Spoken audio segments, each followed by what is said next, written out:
27 sano kadib dawladda federaalka ee Soomaaliya ayaa ku guuleysatay in garoonka diyaaradaha aadan cadde ee magaalada Muqdisho ay ka dhoofto flight sida dad shacab ah. diyaaradda Ocean ayaana noqotay diyaaraddii ugu horeysay ee xilli habeena ka qaada garoonka diyaaradaha ee magaalada Muqdisho. wasaaradda duulista hawada ee dawladda federaalka ayaana waxa ay sheegtay inay joogtayn doonto falaadyada habeenka ee ka baxaya magaalada Muqdisho. gudaha garoonka diyaaradaha waxaa goobjoog ahaa wasiirka duulista iyo gaadiidka hawada ee dawladda federaalka, wasiirka maaliyadda iyo mas'uuliyiin kale oo ka tirsan labada gole ee dawladda.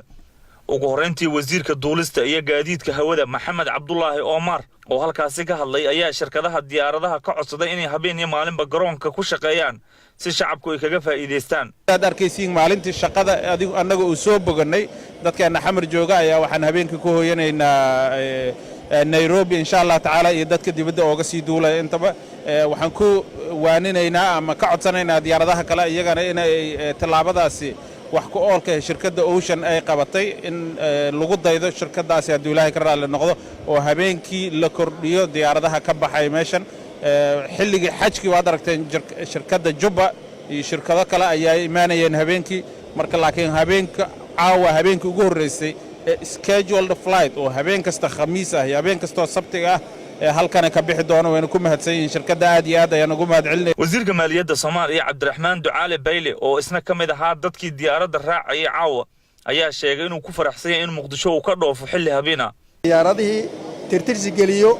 inuu dhiiri geliyo waxay u baahneen u sameeyo oo maanta ay tahay aan nasiib u helo inaan ka raaco halkan diyaaradda caawana Nairobi ka sii raacon meel kala tago. waxaa kale oo mahad celinayaa diyaaradda lafteeda Ocean oo iyadana ka soo jawaabtay baaqa wasiirku ku baaqay. ugu dambeyntii qaar ka mid ah dadkii diyaaradda raacay ee shacabka ahaa ayaa dareenkooda ka hadlay. markii la igu burburkii ka hor caawa nasiib ayaad u yeelatay dadka kale waxaan aaminsanahay inaan ka farxad badanahay waayo wadankayga inta burbur badnaayo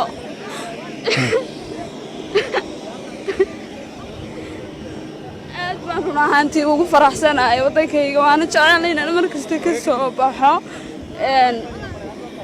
waxaan ku noolahay Hargeysa laakiin waan jecelahay wadankayga inaan ku soo laalaabto. aad baan ugu faraxsanahay ma sha Allah dib ayaa lagu qabi jiray waqtiyada la dhoofayo because of rush hour in the morning at the same time xilliyada marka qofku